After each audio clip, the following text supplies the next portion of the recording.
Hello everyone, मैं अनुजा भारद्वाज आपके लिए फिर एक चर्चा का विषय जो कि हमारी नेशनल एजुकेशन पॉलिसी है वो लेके आई हूँ। विस्तार से हम लोग बातें करेंगे। तो हमारी नेशनल एजुकेशन पॉलिसी जो कि 2020 की हमारे सामने आ चुकी है, और आपको मालूम है कि इससे पहले जो हमारी एजुकेशन पॉलिसी आई थी वो आपकी 1986 में आई थी, यानी कि 34 इयर्स बाद हमें हमारी एक नई एजुकेशन पॉलिसी मिली है। और अगर ये अच्छे तरीके से इंप्लीमेंट होती है तो आप देखेंगे कि पूरा रूप ही बदल चुका हमारी एजुकेशन का, ऐसा हो जाएगा। तो आने वाले कुछ सालों में, और हम होपफुली यही चाहेंगे कि ये पूरी तरीके से अच्छे से इंप्लीमेंट हो और पूरी तरह से भारतीय शिक्षा का जो स्वरूप है वो पूरी तरह बदल जाएगा और हम ग्लोबलाइजेशन की तरफ बढ़ते जा रहे हैं। उसी क्षेत्र में हम ये कहेंगे कि हमारा एजुकेशन भी वर्ल्ड के बाकी जो एडवांस कंट्रीज हैं उनके एजुकेशन सिनेरियो से मैच होने लग जाएगा, हमारा प्लेटफॉर्म भी उनको टक्कर देगा। तो देखते हैं इसके मुख्य बिंदु क्या है। तो मैं आपको जो एजुकेशन पॉलिसी है उसकी मेन हाइलाइट्स बताऊंगी, उसके बाद मैं आपको पहले आपकी स्कूल एजुकेशन के बारे में बताऊंगी और उसके बाद कॉलेज एजुकेशन। तो 3 पार्ट में हम इसको विस्तार से चर्चा करने वाले हैं, तो जुड़े रहिए और एक एक पॉइंट को ध्यान से देखिए। तो हमारी जो एजुकेशन पॉलिसी जो आई है ये 2020 NEP 2020 के नाम से हम जानेंगे इसको, नेशनल एजुकेशन पॉलिसी 2020।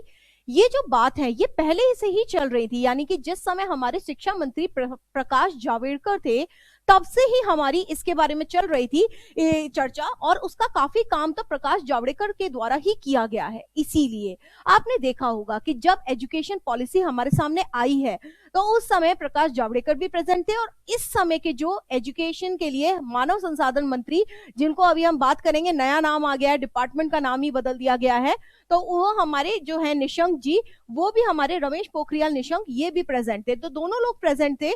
हालांकि अभी देखी जाए तो जावड़ेकर जी तो हमारे आपके सूचना और प्रसारण मंत्री हैं, परंतु वो भी वहां पर प्रेजेंट थे क्योंकि ज्यादातर कार्य उन्होंने ही किया था।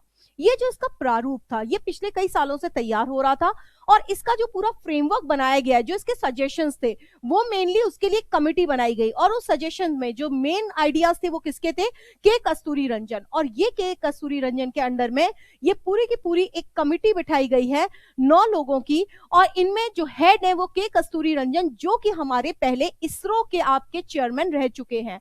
तो ये है हमारे आपके मेंबर्स इसके।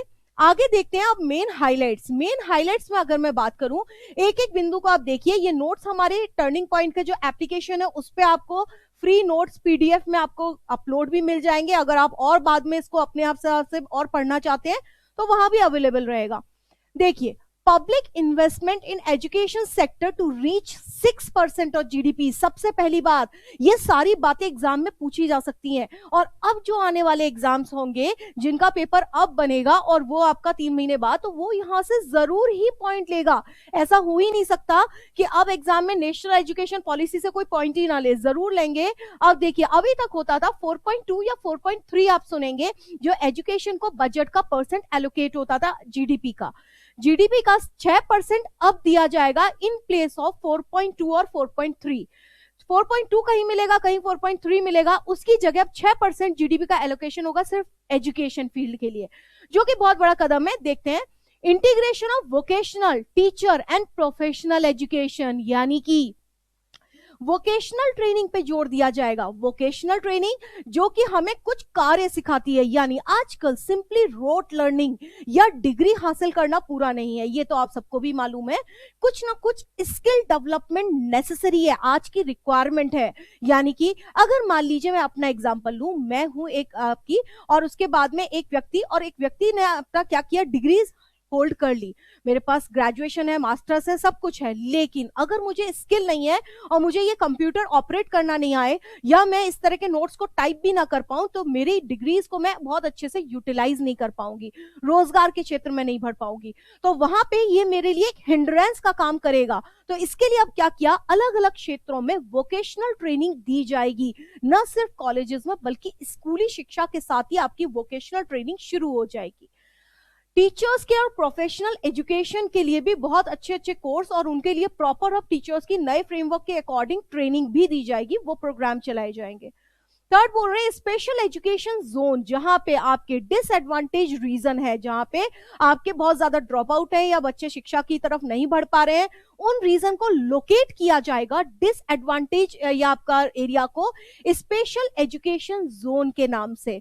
नेक्स्ट देखिए, एमएचआरडी जो है, ministry of human resource development, ये आपको मालूम है कि कांग्रेस सरकार के समय पे इसका नाम पहले भी क्या था, मिनिस्ट्री ऑफ एजुकेशन था, शिक्षा मंत्रालय, जिसका नाम बदल के क्या कर दिया गया था, मानव संसाधन मंत्रालय।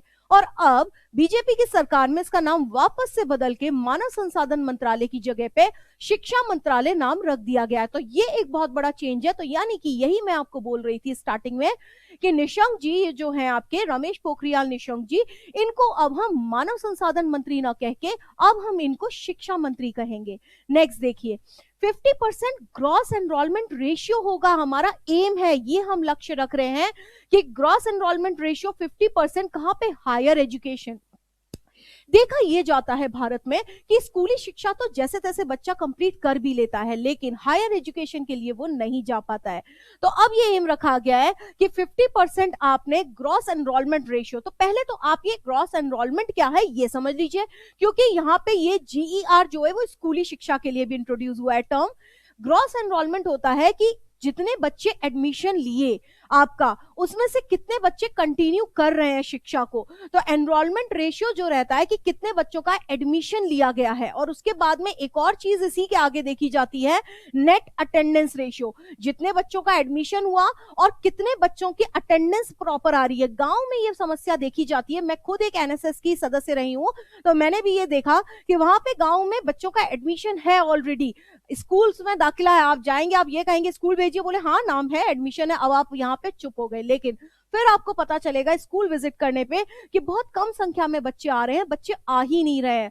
कुछ बच्चों में रुचि की कमी है, कुछ पेरेंट्स में अवेयरनेस की कमी है, तो उसको हम कहेंगे कि ग्रॉस एनरोलमेंट तो है पर नेट अटेंडेंस नहीं है। इसी के लिए सरकार ने ये मिड डे मील वगैरह चालू किया ताकि बच्चे को पेरेंट्स भेजें कि एटलीस्ट उसको एक पोषण तत्व वाला भोजन भी वहां पे मिलेगा, पूरा उसका सर्वांगीण विकास होगा। इन चीजों को अट्रैक्ट करने के लिए ही मिड डे मील जैसी स्कीम आई थी। अब यहाँ पे हम बात कर रहे हैं कि जो बच्चे स्कूली शिक्षा पूरी करके गए, उनका हायर एजुकेशन यानी कि डिग्रीज वगैरह के लिए एनरोलमेंट नहीं होता है। तो हम ये कह रहे हैं जो हमारे स्कूली शिक्षा प्राप्त बच्चे होंगे, उनका 2035 तक हम 50% ऐसे बच्चे होंगे जो कि आपका हायर एजुकेशन के लिए भी जाएंगे। तो ग्रॉस एनरोलमेंट रेशियो हमने 50% करने का लक्ष्य रखा है 2035 तक। आगे देखिए, 100% gross enrolment ratio in the secondary level, यानी कि बच्चों को जो सेकेंडरी एजुकेशन है उस तक तो यानी 12वीं तक की मानी गई है। अब सेकेंडरी एजुकेशन मैं आपको वो भी समझाऊंगी कि क्या कैटेगराइजेशन है, कि स्कूल की जो शिक्षा है वो तो 100% का लक्ष्य रखते हैं, यानी भारत आने वाले समय में पूर्ण रूप से साक्षर हो जाएगा। तो ये लक्ष्य रखा है 2030 का। ये दोनों पॉइंट इंपॉर्टेंट है, मुझे लगता है एग्जाम में पूछेंगे इस तरह की बात। जो हाईलाइट्स एग्जाम के पॉइंट ऑफ व्यू से बिल्कुल इंपॉर्टेंट है वो मैंने सबसे टॉप पे रखी हैं, फिर हम डिटेल में डिस्कशन करेंगे। आगे देखें, हॉलिस्टिक एंड मल्टीडिसिप्लिनरी एजुकेशन, ये क्या है? इसके लिए मेरू जैसे यूनिवर्सिटी भी खुलेंगे, ये भी आपको बताया जाएगा, यानी कि पूरा बच्चे का सर्वांगीण विकास। हॉलिस्टिक का मतलब होता है सर्वांगीण विकास की ओर लक्ष्य करते हुए हमने विकास का लक्ष्य रखा है कि बच्चे को हर सब्जेक्ट का मल्टीडिसिप्लिनरी, यानी अब आपको ये तो बहुत फेमस हो गया, सबको मालूम ही है कि आपको फिक्स स्ट्रीम नहीं होगी, एक साइंस का बच्चा साथ में आर्ट्स का सब्जेक्ट भी पढ़ सकता है। दिस इज कॉल्ड मल्टीडिसिप्लिनरी, यानी कि एक साथ आप अलग अलग रुचि के सब्जेक्ट पढ़ सकते हैं। आज आपके पास फिजिक्स है तो आप अब साथ में फैशन डिजाइनिंग भी कर सकते हैं। तो इस तरीके का आपका रहेगा फ्लेक्सिबिलिटी ऑफ सब्जेक्ट, ये इस शिक्षा नीति में सबसे महत्वपूर्ण बात है। आगे देखिए, HIHEIs यानी कि हायर एजुकेशन इंस्टीट्यूट्स जो होंगे उनमें रिसर्च इंटेंसिव पढ़ाई पे जोर दिया जाएगा, टीचिंग इंटेंसिव यूनिवर्सिटीज एस्टैब्लिश की जाएंगी and autonomous degree granting colleges को भी एस्टैब्लिश किया जाएगा। यानी जो यूनिवर्सिटी है उनको उनमें रूल्स रेगुलेशन तो सेम रखने की तरफ प्रयास कर रही है ये एजुकेशन पॉलिसी, परंतु उनको ऑटोनॉमी भी प्रदान कर रही है। इस तरह की इसमें बातें दी गई हैं, इनको चर्चा करते हैं और डिटेल में। तो अब जो इसके हाईलाइट से अब इसके बाद आगे देखें, आप बोल रहे हैं model multi disciplinary education and research university.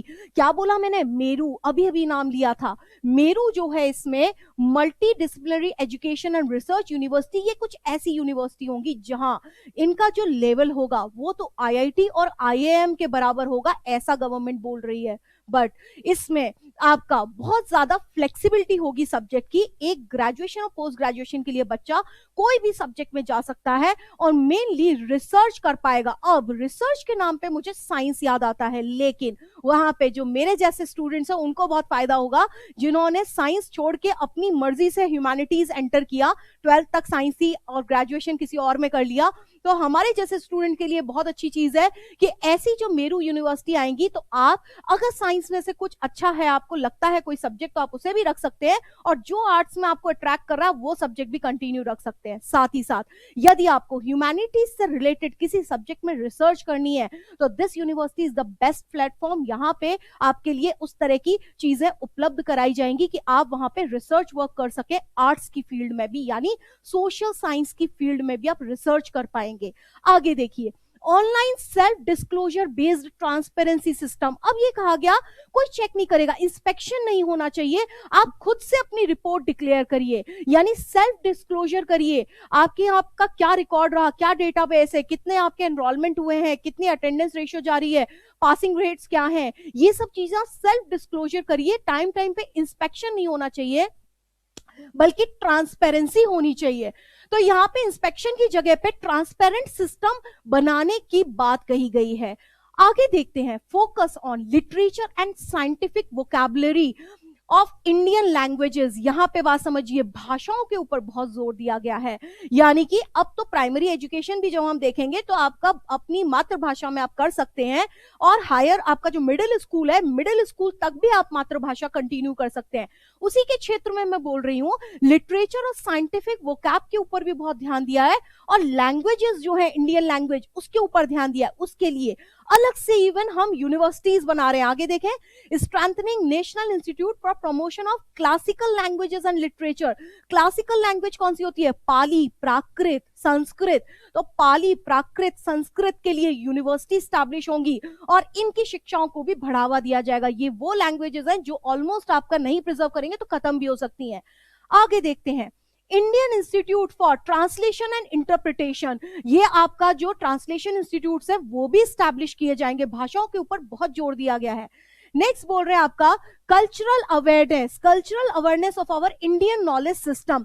हम कल्चर की एजुकेशन और इन सब चीजों पे भी जोर देंगे, यानी भारतीय जो विरासत है उसे खोने नहीं देना है। बहुत सारी चीज हमने फ्लेक्सिबल करी, वेस्टर्न एजुकेशन का जो सिस्टम है उससे हमने सारे अच्छे लेसन लिए, पर जिस तरह से वो लोग भी अपने कल्चर को लेके बंधे रहते हैं वैसे ही हम भी बंधे रहेंगे, और हम भी अपने कल्चर और लैंग्वेजेस को काफी बढ़ावा देंगे। आपने कभी ये देखा होगा, मुझे बहुत नोटिस में आता है, अगर आप चाइना जाएंगे, बहुत सारे लोग होंगे जिन्हें इंग्लिश भी नहीं बोलनी आती, परंतु हर व्यक्ति चाइनीज जानेगा। आप फ्रांस जाएंगे तो फ्रेंच बोलने वाला तो हर व्यक्ति है, क्योंकि वो उनकी मातृभाषा है, तो वो उसमें प्राइड फील करते हैं। लेकिन आप हमारे यहाँ देखेंगे तो आप हिंदी में बात करना, या हिंदी में या कोई आपकी संस्कृत वगैरह में, उसको आप थोड़ा नीचे लेवल में देखते हैं, और इस तरह से फॉरेन लैंग्वेज को ही आप इंपॉर्टेंस दे रहे हैं। तो यहाँ पे ये बढ़ावा देके सरकार ने कहीं ना कहीं आने वाली जनरेशन के सामने अपनी भाषा को लेके चलना और उसको सम्मान दिलाने के लिए भी मार्ग प्रशस्त किया है, ऐसा मेरा मानना है। आपके अपने व्यूज हो सकते हैं। आगे देखिए, cultural awareness of our Indian knowledge system. इसके बाद बात करेंगे प्रमोटिंग ट्रेडिशनल आर्ट्स एंड लोक विद्या। ट्रेडिशनल आर्ट्स जो कि आपकी ऑलमोस्ट खो जाएंगी अगर आपने नहीं प्रिजर्व किया, उनको भी प्रमोट किया जाएगा। कैसे, वो भी आपको बताएंगे। हर गवर्नमेंट स्कूल के पास में एक आर्टिस्ट का भी कोलैबोरेशन करा है इसमें, ये स्कूलिंग के हम साथ में डिस्कस करेंगे। यानी लोक विद्या या हमारी जो ट्रेडिशनल आर्ट है, भारत इतना डाइवर्स नेशन है, एक से एक कलाकार यहाँ पे भरे पड़े हैं, उनकी आर्ट्स को आगे आने का मौका मिलेगा। नेक्स्ट देखिए, HEI हायर एजुकेशन इंस्टीट्यूट या स्कूल कॉम्प्लेक्स जो होंगे, वहां पे क्या होगा, एक आर्टिस्ट होगा रेजिडेंस में। वही बात जो मैं बोल रही थी कि हर आपका लोक कला के लिए क्या कर रहे हैं, एक आर्टिस्ट को भी असाइन कर रहे हैं स्कूल के साथ में। यूज ऑफ टेक्नोलॉजी, अब टेक्नोलॉजी के ऊपर भी, यानी कि सिर्फ ट्रेडिशनल बातें नहीं है, मॉडर्नाइजेशन भी है। मॉडर्नाइजेशन क्या है? ई लाइब्रेरी जैसी चीजें हैं, बुक का सारा ई कंटेंट, वीडियोस अवेलेबल करवाना स्टूडेंट्स को पढ़ाई के लिए, और न सिर्फ आपका हिंदी इंग्लिश बल्कि जो मेन आपकी लैंग्वेजेस हैं उन्हें चुना गया है कि 8 भाषाओं में आपके सारा ई कंटेंट अवेलेबल होगा। आगे देखिए, use of technology in education planning, education planning जो होगी, जो हम लोग टीचर्स अपना प्लानर बनाते हैं, उसके लिए भी हम टेक्नोलॉजी यूज करेंगे। आजकल वैसे भी कोरोना ने काफी हद तक तो टेक्नोलॉजी एडवांस हमें कर ही दिया है, जो एप्स और जो सॉफ्टवेयर पे काम करना हमें नहीं आता था वो भी हम सीख ही रहे हैं। नेक्स्ट देखिए, टीचिंग, लर्निंग एंड असेसमेंट, इसमें भी हम आपका टेक्नोलॉजी का यूज करेंगे। हाँ, मैं जहां जहां पढ़ाती हूँ वहां पे भी कई बार हम लोग ऑनलाइन टेस्ट लेते हैं, आपके लिए भी ऑनलाइन आपके सारे नोट्स अवेलेबल हैं, आप टेस्ट भी दे सकते हैं। सो यूज ऑफ टेक्नोलॉजी तो बढ़ ही रहा है। एडमिनिस्ट्रेशन एंड मैनेजमेंट, इसमें भी हम टेक्नोलॉजी का यूज करेंगे। Regulation, self disclosure and minimum human interference, ये आपको बता ही दिया। सेल्फ डिस्क्लोजर की तरह बात कही गई है, ये एक नई बात है कि इंस्पेक्शन नहीं होंगे, आप खुद से अपना डेटा डिक्लेयर करो, तो may be there will be some government site और वहां आपको अपनी रिपोर्ट अपलोड करनी होगी, कुछ ऐसा होगा सिस्टम, ये होगा, क्योंकि ये चीजें अभी कही गई हैं कि ये करने वाले हैं। अब उनके लिए प्रॉपरली क्या मेथड होगा, वो मेथड एक एक करके हमारे सामने आएंगे। देखिए, इंक्रीजिंग, ये जो पूरे डॉक्यूमेंट्स है 650 पेजेस के हैं, उनका जिस्ट निकाल के यहाँ पे रखा हुआ है। देखिए, increasing access for disadvantage group, यानी कि जो डिसएडवांटेज ग्रुप हैं, जो गरीब हैं, जिनको नहीं मिल पाती है शिक्षा, उनके लिए भी एक्सेस बढ़ाई गई है। उनका कॉलेज और यूनिवर्सिटी का इंटीग्रेशन भी किया गया है, ये सब बातें आपको पता चलेंगी। नेशनल एजुकेशन टेक्नोलॉजी फोरम एक बनाई जाएगी जो कि आपका टेक्नोलॉजी के ऊपर ध्यान देगी। दिव्यांग फ्रेंडली एजुकेशन सॉफ्टवेयर होंगे, जिससे जो आपका फिजिकली हैंडीकैप्ड है उनको भी आसानी से पढ़ाई हो सके। तो इस तरह के सॉफ्टवेयर बनाए जाएंगे जिनमें शायद ऑडियो क्लिप्स होंगी, वो चीज को सुन के वो एजुकेशन ले पाएंगे। इस तरह की चीजें हमारे यहाँ आएंगी। अब हमारा टॉपिक है जो आपका इंटरेस्ट खींच रहा है, वो है हमारा changes in schooling. Changes in schooling, और जो बच्चे आपके एनडीए सीडीएस वाले हैं, जिनमें से कुछ लोग ग्रेजुएशन परसुइंग हैं या ग्रेजुएट हो चुके हैं या होने वाले हैं, उनके लिए यहाँ पे आगे से थर्ड फेज है मेरा, चेंजेस इन कॉलेज सिस्टम, वो भी हम डिस्कस करेंगे। पहले स्कूलिंग समझिए कि क्या चेंजेस है, हम क्या पास होके निकले हैं, और आने वाली जो हमारी जनरेशन है, हमारे भाई बहन, वो क्या होके निकलेंगे, किस सिस्टम से गुजरने वाले हैं, वो समझते हैं।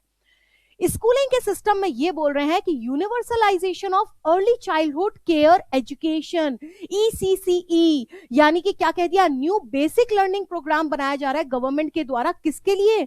पेरेंट्स के लिए। मुझे लगता है सबसे ज्यादा जरूरी तो यही है कि पेरेंट्स को भी एक आपका ट्रेनिंग दी जानी चाहिए कि बच्चे का होलिस्टिक डेवलपमेंट के लिए उसको कैसे तैयार करें। यानी बच्चा जो बेसिक्स लर्न करता है, सबसे पहले जो उसमें क्वालिटीज या आती हैं या उसमें जो भी वैल्यूज आती हैं वो घर से आती हैं, तो पेरेंट्स को भी सिखाया जाएगा। न सिर्फ बच्चे की आदतें बल्कि बच्चे का जो पोषण है वो सबसे ज्यादा इंपॉर्टेंट है।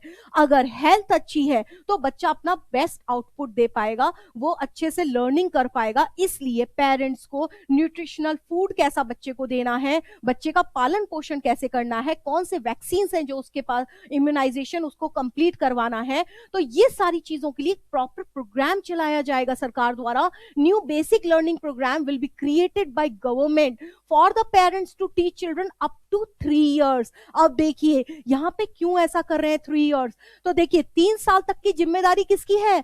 पेरेंट्स की है।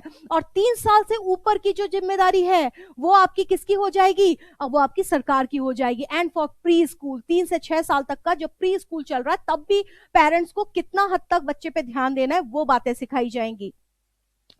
10+2 बोर्ड स्ट्रक्चर ड्रॉप कर दिया गया है। जो हम लोग पास हुए हैं कि 10वीं करा, उसके बाद 12वीं में हमने, जैसे मैं PCB से लेके पास हो गई, तो उस तरह से नहीं होगा, अब अलग ही सिस्टम है।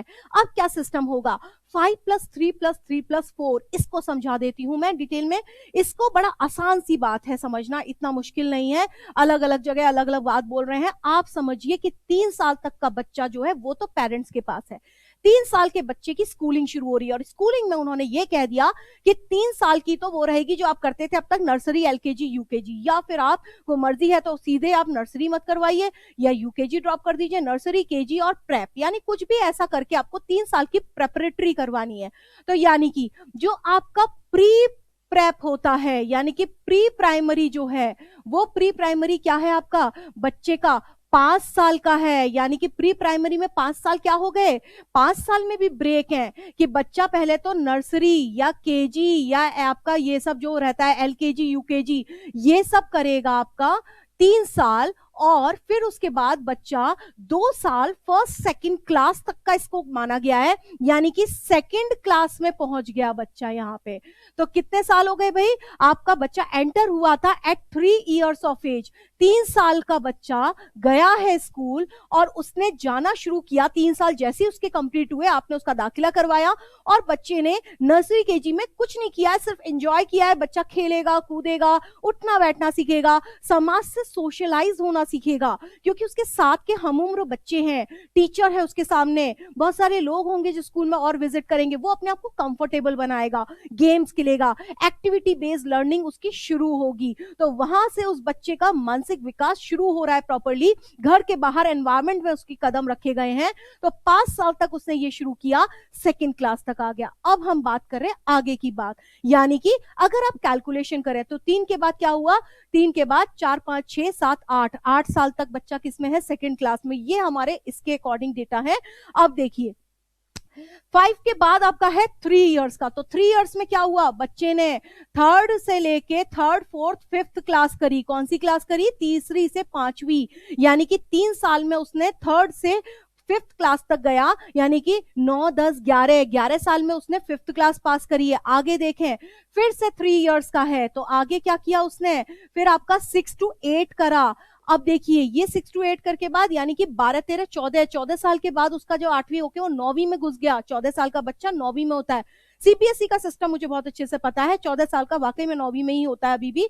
अब देखते हैं आपका नॉर्मली बच्चा 13 से 14 करते के बीच में ही 9वीं में एंटर होता है। अब देखते हैं उसके बाद क्या कह रहा है, 4 साल। ये 4 साल क्या है, 9 10 11 12, ये आपका क्या हो गया, बाकी के 4 साल, यानी 5 + 3 + 3 + 4 का ये मॉडल है।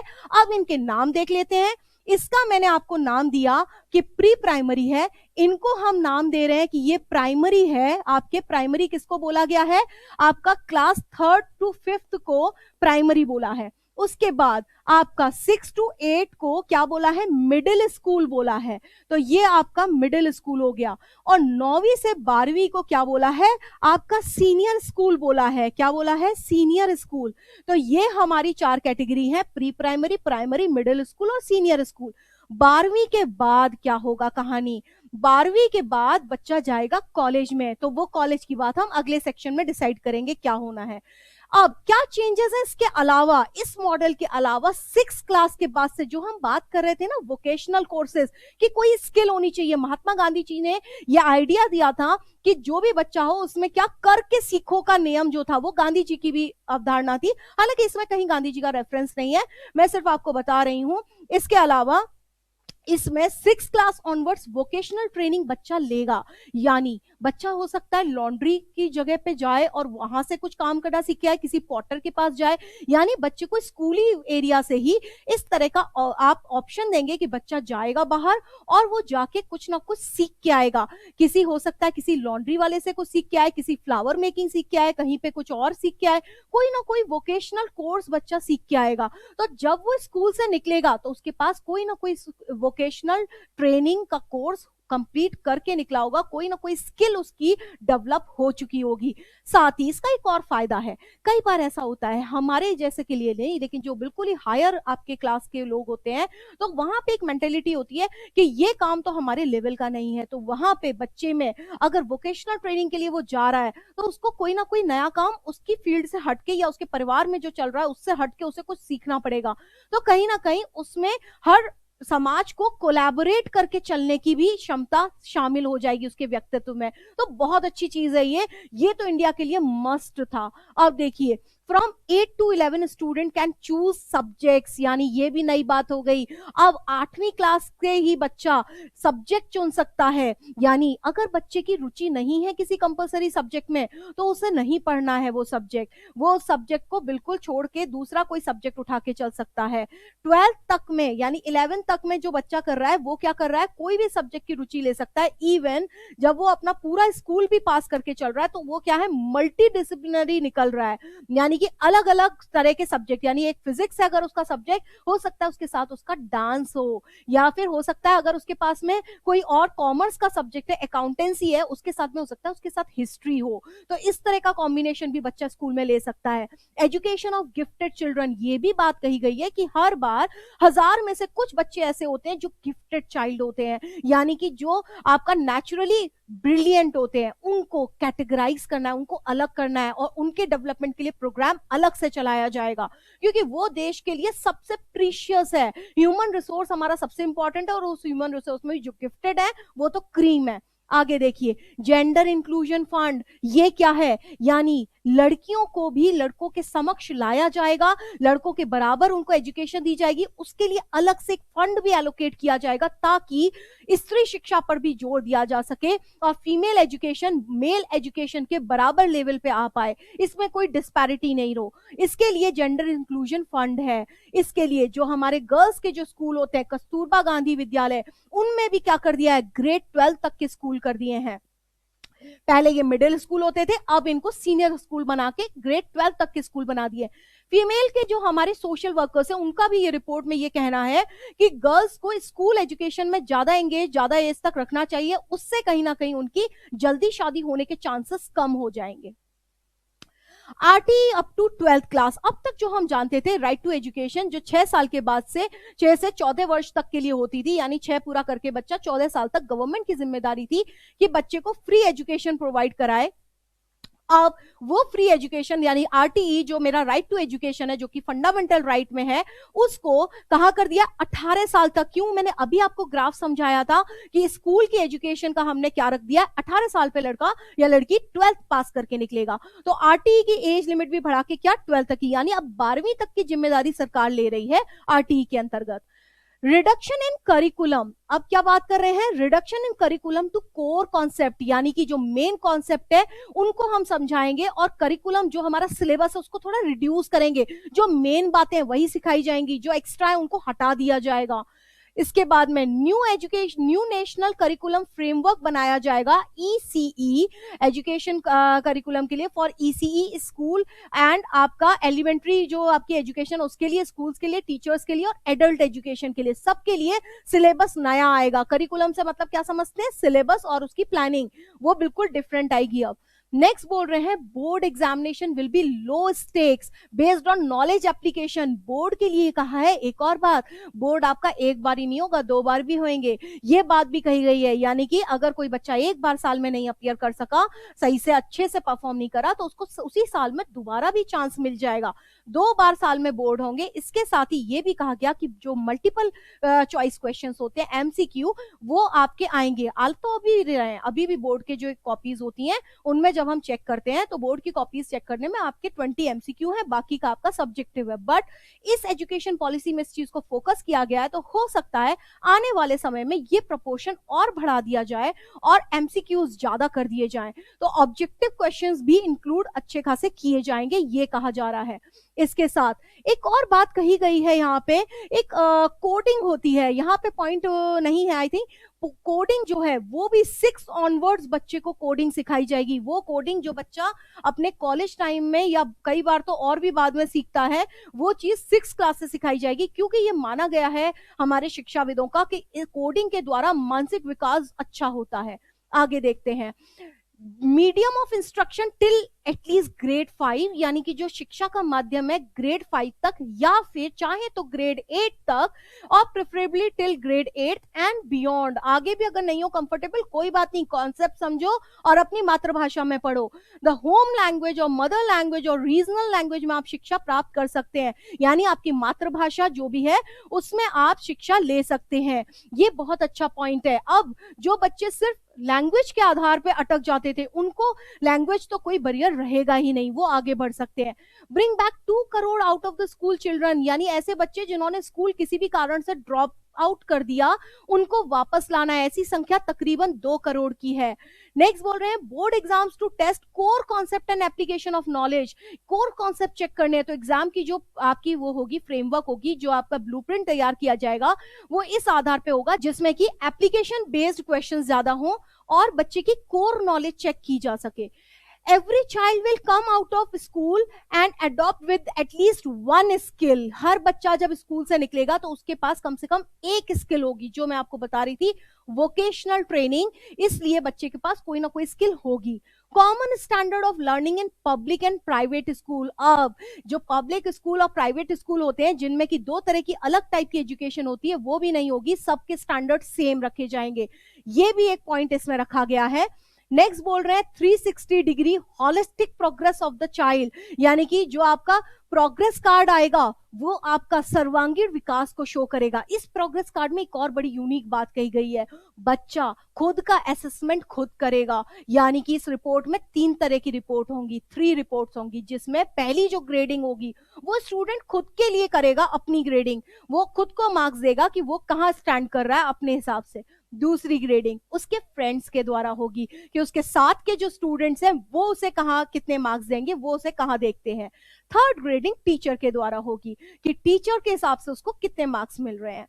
Trekking student progress for achieving learning outcomes, यानी कि ये जो बच्चे का जो आउटकम होता है उसकी बहुत अच्छे से ट्रैकिंग रखी जाएगी कि हर फील्ड में बच्चा सीख रहा है कि नहीं, कहीं वो रोट लर्निंग तो नहीं कर रहा है. तो ये चीजें भी बहुत इंपॉर्टेंट है, वाकई में जरूरत थी. अगर आप में से कभी किसी का वास्ता पड़ा हो कि आप इंटरनेशनल बोर्ड को कभी आपने देखा, उनकी किताबें जैसे मैंने पढ़ाया है, यूके बोर्ड को भी पढ़ाया है, IB बोर्ड के भी बच्चों की बुक्स देखी है, उनको जब पढ़ाया है तो वो बिल्कुल डिफरेंट है. CBSE की नॉलेज और उनकी नॉलेज बिल्कुल डिफरेंट है. वहां पे आपको कोई फिक्स ऐसा नहीं है कि आपको ये ही पढ़ाना है, ऐसा कोई सिस्टम नहीं है.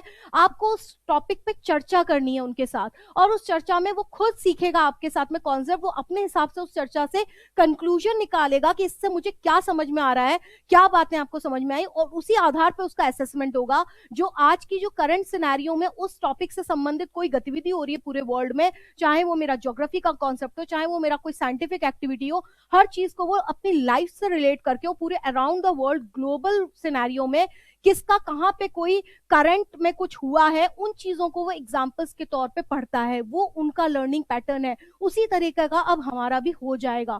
देखिए, ट्रैकिंग स्टूडेंट के बाद all school exams will be semester wise twice a year. School की एजुकेशन भी क्या हो जाएगी, semester wise twice a year, यानी 6-6 महीने का रहेगा पूरा सिस्टम. आगे देखिए, the syllabus will be reduced to core knowledge that we have discussed, more focus on student practical and application based knowledge. practical knowledge पे ज्यादा ध्यान दिया जाएगा, रोट लर्निंग की तरफ से अब हम हटते जा रहे हैं. तो ये तो मस्ट ही था. ई कंटेंट इन रीजनल लैंग्वेज, जो भी कहा गया कि आप मातृभाषा में पढ़ सकते हैं, अब बोले कि हमें ई कंटेंट भी होना चाहिए, तो ये भी कर दिया है, सभी को ई कंटेंट भी मिलेगा उनकी मातृभाषा में.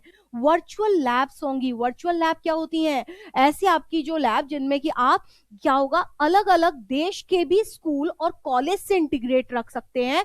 कॉलेजेस के लिए तो और भी ज्यादा यूजफुल होती है, क्योंकि वहां आप रिसर्च कर रहे होते हैं, तो दूसरी यूनिवर्सिटी बाहर की, अब्रॉड की, या कोई कॉलेज में क्या रिसर्च हो रही है वो आप जान सकते हैं. तो स्कूलों में और कॉलेजों में वर्चुअल लैब्स स्टैब्लिश की जाएंगी. नेक्स्ट देखिए, यहाँ पे मतलब इंटरनेट फैसिलिटी और आपकी कॉन्फ्रेंस हो सकती है, उस तरह की virtual labs. Digitally equipped schools, teachers and students होंगे, यानी कि आपका पूरा स्टूडेंट और स्कूल्स का सिस्टम जो है वो डिजिटली साउंड होगा. SSRA, state school regulatory authority जो होगी वो बनाई जाएगी, एंड उसका चीफ जो होगा वो एजुकेशन डिपार्टमेंट का एक भाग होगा. along with SMC क्या है, स्कूल मैनेजमेंट कमिटी, और आपका SDMC क्या है, शेयर डिसीजन मेकिंग कमिटी, इनके साथ में एक आपकी SCMC यानी स्कूल कॉम्प्लेक्स मैनेजमेंट कमिटी भी स्टैब्लिश की जाएगी.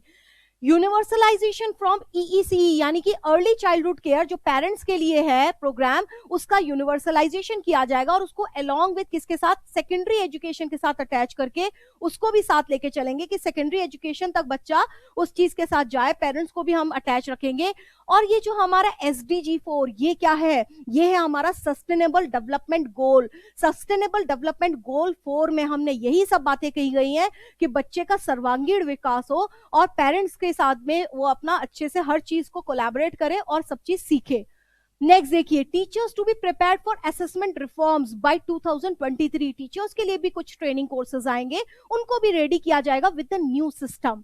नेक्स्ट देखिए, inclusive and equitable education system, यानी कि सबको बराबर लेके हम एक इंक्लूसिव एजुकेशन लेके आएंगे 2030 तक.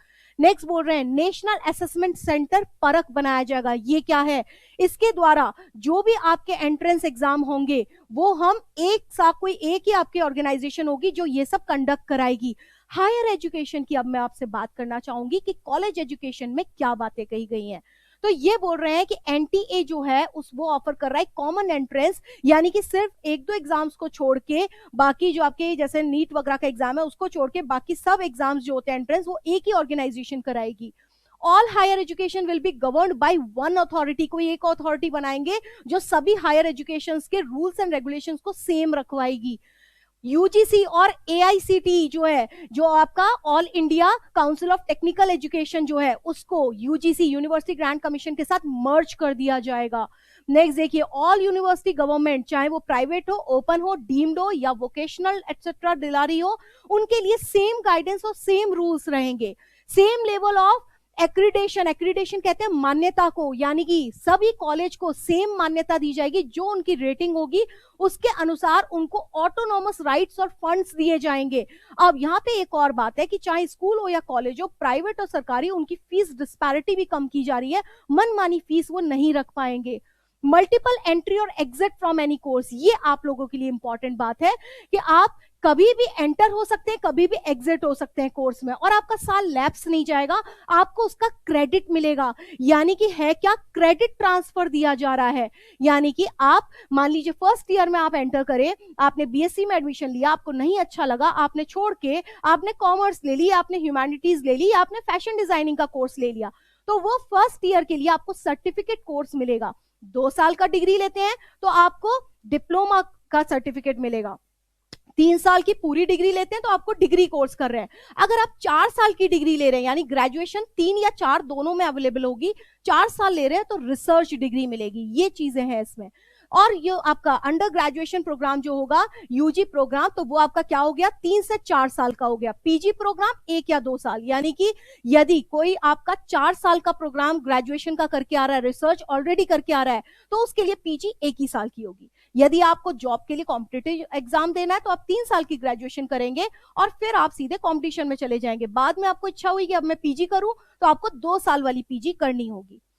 Integrated 5 years bachelors and masters programme, 5 साल का एक बैचलर्स और मास्टर्स का पूरा इंटीग्रेटेड प्रोग्राम भी होगा कि आप एक बार में डिसाइडेड है कि मेरे को ग्रेजुएशन और मास्टर्स दोनों करके निकलना है, तो आप 5 ईयर प्रोग्राम में एक साथ एंटर ले सकते हैं। एमफिल जो है वो खत्म कर दी गई है, पीएचडी करने के लिए एमफिल की जरूरत नहीं है। क्रेडिट ट्रांसफर किया जाएगा, आपका एकेडमिक बैंक होंगे क्रेडिट के, यानी कि आपके सर्टिफिकेट जो होंगे वो वैलिड माने जाएंगे। अगर आप कहीं से फर्स्ट ईयर करके आ रहे हैं ऑलरेडी, तो आपको सेकेंड ईयर में एडमिशन मिलेगा अगली बार। 2 साल का आपने बीच में ड्रॉप लिया किसी भी रीजन से, तो वो मान्य माना जाएगा। Book promotion policy and digital library setup होंगे। ट्रांसपेरेंट ऑनलाइन सेल्फ डिस्क्लोजर, ये हमने बात ही कर दी कि अब हम खुद से डिस्क्लोज करेंगे हमारी रिपोर्ट को। All graduation course will have major and minor, जो भी ग्रेजुएशन होगा उसमें आप एक सब्जेक्ट को मेजर भी ले सकते हैं, दूसरे को माइनर भी ले सकते हैं। फिजिक्स मान लीजिए आपका मेजर है, तो आप फैशन डिजाइनिंग को माइनर के तौर पे भी ले सकते हैं।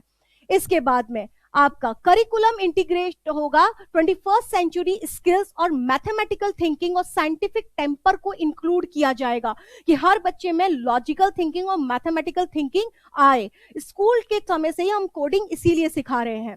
No rigid separation between art, science and between curriculum and extracurricular activity between vocational and academic streams, सब एक से हैं, सब समान बराबर होंगे। कोई आपका डांस की डिग्री भी बराबर मानी जाएगी, साइंस की डिग्री भी बराबर मानी जाएगी। Attaining foundational learning and numeral skills, ये मिशन है हमारा कि हम पूरी तरीके से बच्चे में मैथमेटिकल, कोडिंग और साइंटिफिक की स्किल्स ले आए 2025 तक। क्रेडिट सिस्टम जो है ग्रेजुएशन का, वो आपका जो चलेगा उसको वो बच्चा कभी भी ब्रेक है तो वो उसे यूज कर सकता है।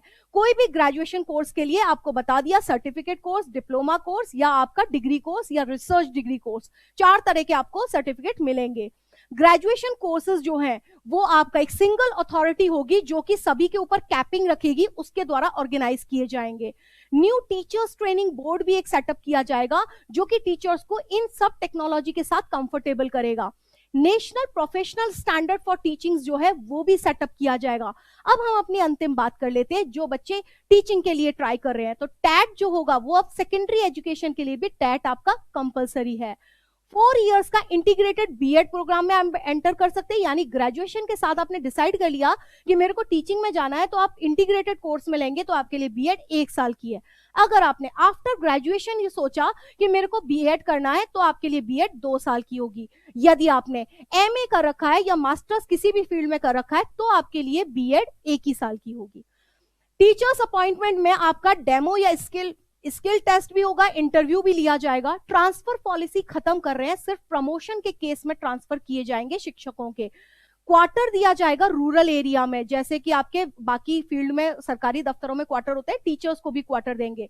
और इलेक्शन ड्यूटी के अलावा टीचर की और कोई भी फील्ड में एक्स्ट्रा नॉन एकेडमिक ड्यूटीज जो आज तक लगती थी वो नहीं लगाई जाएंगी, ताकि बच्चों की शिक्षा में कोई अवरोध ना हो। तो this was all about education policy 2020 की।